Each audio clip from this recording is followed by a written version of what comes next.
This is Jonathan Agger, Fifth Pro Boxing Fans, joined by Adam Smith. We're here just before what promises to be a chaotic press conference between Derek Chisora and Deontay Wilder. Adam, first of all, how's everything going with your channel, The Voice of Boxing?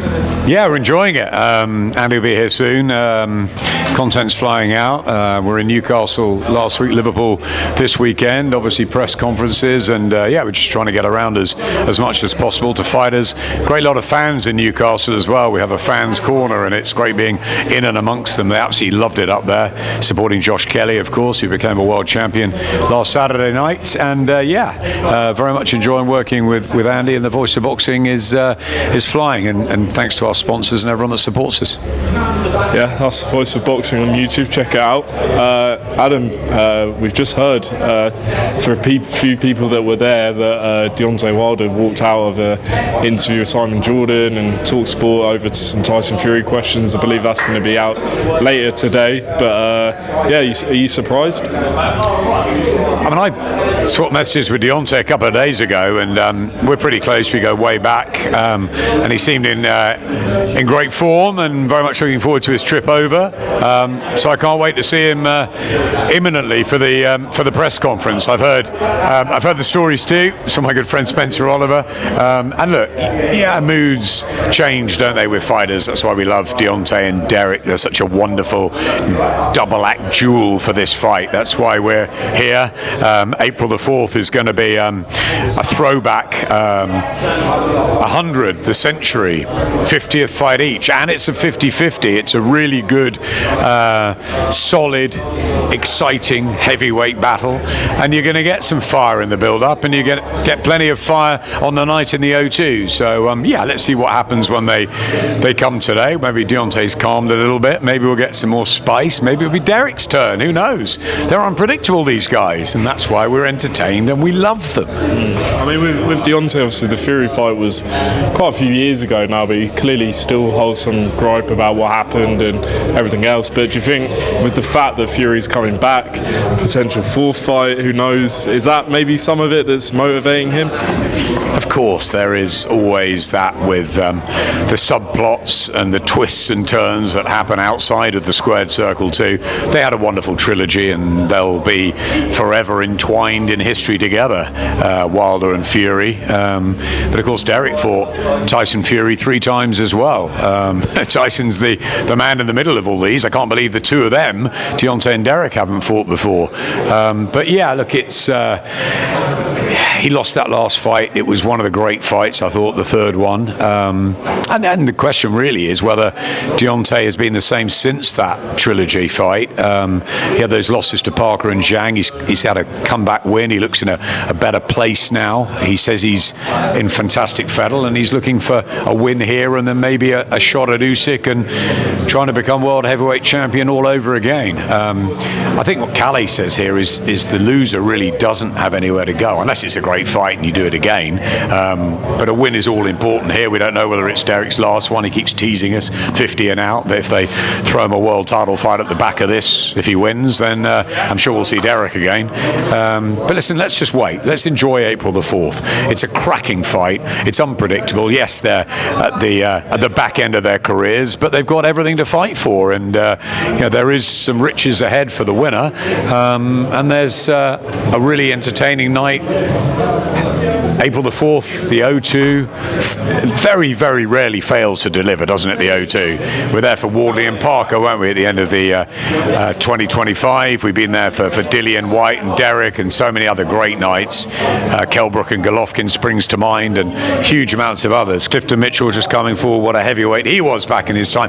And he's just watching the heavyweight division just unfold. So much happening. Tyson Fury coming back. Fabio Wardley, I swapped a message with the other day. He'll be back in the spring. Daniel Dubois as well. Agit Kabayel kicked the ear off in style. So look, heavyweight boxing is absolutely thriving. Queensbury have most of them, and we see MF Pro and Queensbury putting themselves together on a co-pro for this one. Yeah, it's going to be really good. Josh Kelly becomes the world champion. You were there ringside. What an incredible performance, considering how much people wrote him off. What did you make of it? Yeah, big underdog going into the fight. I think that the aura and the intrigue of Murtazaliev, I think, it sort of preceded him. 23-0, 17 knockouts, but he had been out of the ring for a while, and I think Josh got off to a really good start. He executed the plan, discipline on the t-shirt of Adam Booth, and that's what he was. Great IQ, speed. I think getting that knockdown as well in his favour in the 4th round really boosted his confidence, and he was a way ahead on the cards by halfway. Obviously, Murtazaliev came back at him. There was a very, very difficult 9th round. I think the 10th he admitted to us in the press conference afterwards he didn't really remember. But I think what's different about Josh now is at 31, he's got the experience both mentally and physically. He's matured as a fighter. He's just looks a completely different person to when he fought David Avanesian all those years ago. And the Avanesian was a very good fighter, but I think everything was expected of Josh Kelly. I think we put pressure on him to become the new golden boy. I think he expected just to turn up and win that fight.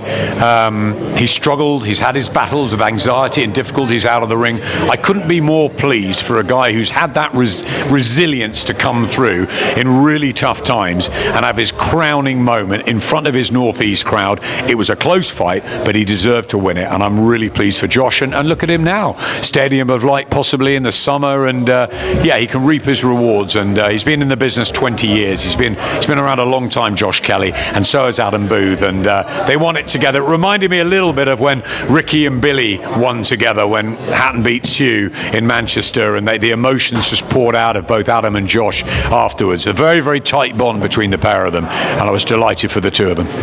So lastly, Shakur Stevenson, what a performance against Teofimo Lopez, dominant.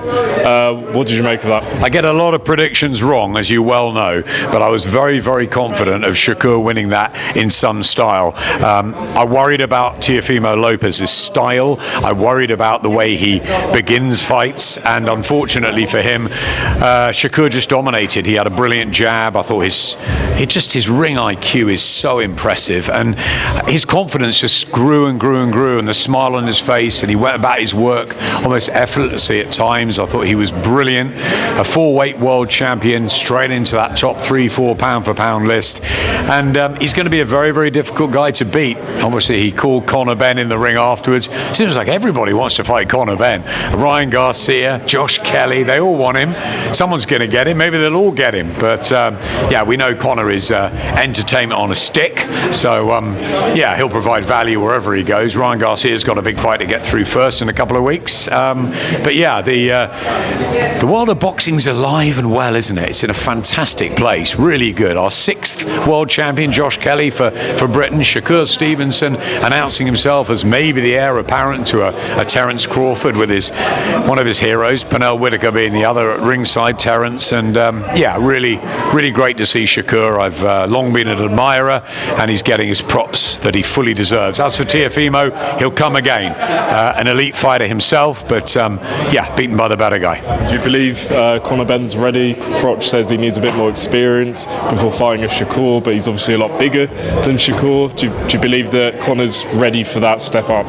Conor will fight anybody. That's what I love about Conor Benn. He's real. I love the way he got into the ring. I mean, he was called in the ring, so what he said was absolutely fair enough. And I think Eddie at one point said, just give Shakur a little bit of the limelight because it is his night.